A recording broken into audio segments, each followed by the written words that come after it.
Assalamualaikum warahmatullahi wabarakatuh. Selamat pagi semuanya. Hari ini kita akan belajar mengenai struktur dan fungsi tumbuhan. Adapun materi pembelajaran menggunakan model keterbatuan connected.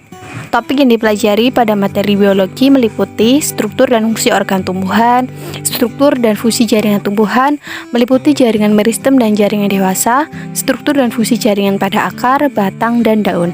Sedangkan pada topik kajian teknologi yang masih berkaitan dengan struktur dan fungsi tumbuhan adalah tentang panel surya, lampu penerangan jalan, alat pemurnian air, dan lapisan pengilat dan pelindung. Kompetensi dasar yang akan dicapai pada pertemuan ini adalah menganalisis keterkaitan struktur jaringan tumbuhan dan fungsinya serta teknologi yang terinspirasi oleh struktur tumbuhan. Baik anak-anak, coba kalian perhatikan pohon yang ada di lingkungan kalian atau perhatikan gambar berikut ini.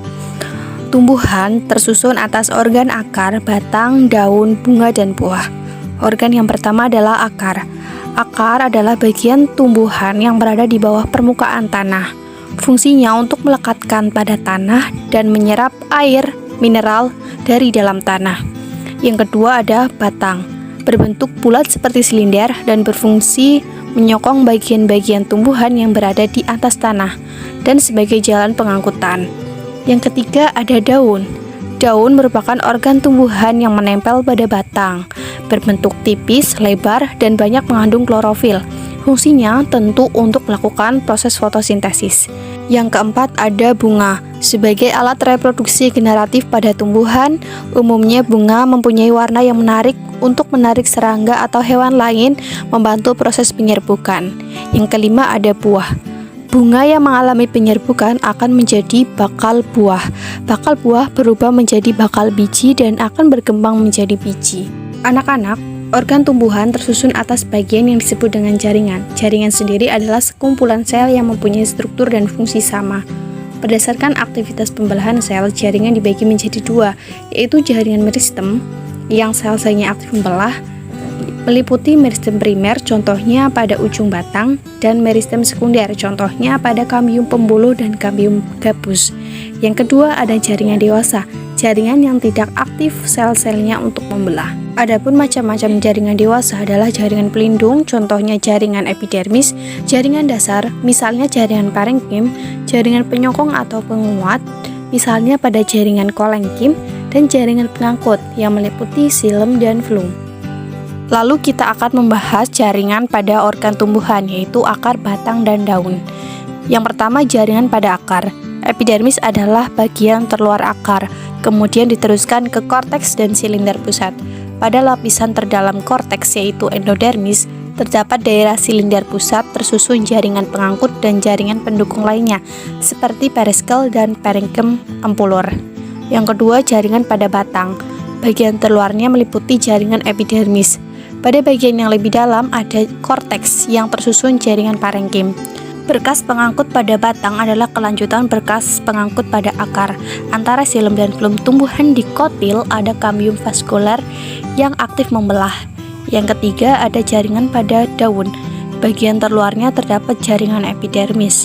Di bawah lapisan epidermis ada jaringan berbentuk silinder tersusun padat menyerupai tiang dan banyak klorofil yang disebut dengan jaringan palisade atau tiang.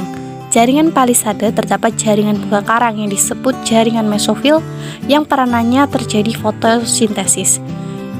Jaringan xilem membawa air dan mineral dari batang ke dalam daun, sedangkan jaringan flum berfungsi membawa hasil fotosintesis dari daun ke seluruh tumbuhan. Berikutnya kita akan membahas teknologi apa saja yang terinspirasi dari struktur dan fungsi tumbuhan. Yang pertama ada panel surya, merupakan alat yang mengubah sinar matahari menjadi energi listrik. Saat sinar matahari menabrak permukaan panel surya, menyebabkan elektron pada panel surya bergerak melewati sebuah konduktor dan menjadi arus listrik. Panel surya terinspirasi dari fotosintesis tumbuhan. Coba ingat-ingat tentang proses fotosintesis anak-anak. Dalam proses fotosintesis diperlukan cahaya dan zat hijau daun untuk menghasilkan oksigen dan glukosa. Saat daun mengenai cahaya matahari, klorofil akan menyerap energi cahaya. Elektron pada kompleks klorofil bergerak melewati saluran dan menyebabkan muatan positif bergerak. Muatan positif bergerak ke kompleks enzim yang berperan menghasilkan energi kimia yaitu ATP dan NADPH.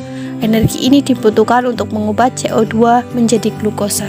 Yang kedua ada sensor cahaya.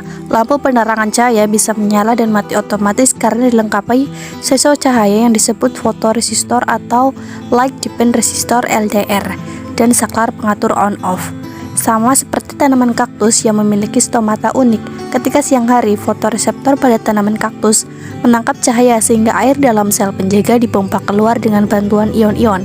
Akibatnya sel penjaga mengecil dan stomata menutup. Kebalikannya, pada malam hari air dipompa masuk ke dalam sel penjaga dengan bantuan ion-ion. Sel penjaga menjadi lebih besar sehingga stomata akan membuka. Berikutnya ada lapisan pengilap dan pelindung. Permukaan daun talas atau teratai terdapat kutikula yang tersusun senyawa lipid dan polimer hidrokarbon atau kutan. Kedua senyawa ini bersifat hidrofobik dan tidak suka air, sehingga ketika terkena daun itu tidak akan membasahi. Ilmuwan menginspirasi mekanisme ini untuk membuat cat yang tidak mudah kotor, lapisan pengilap dan lapisan anti air seperti lapisan pengilap pada mobil, semir, perabotan rumah tangga dan sebagainya. Kemudian ada alat pemurnian air. Enceng gondok memiliki akar dengan bentuk serabut-serabut banyak dan rapat untuk menyerap partikel yang terlarut di dalam air sehingga menjadi bersih. Dalam akar terdapat membran sel akar yaitu aquaporin.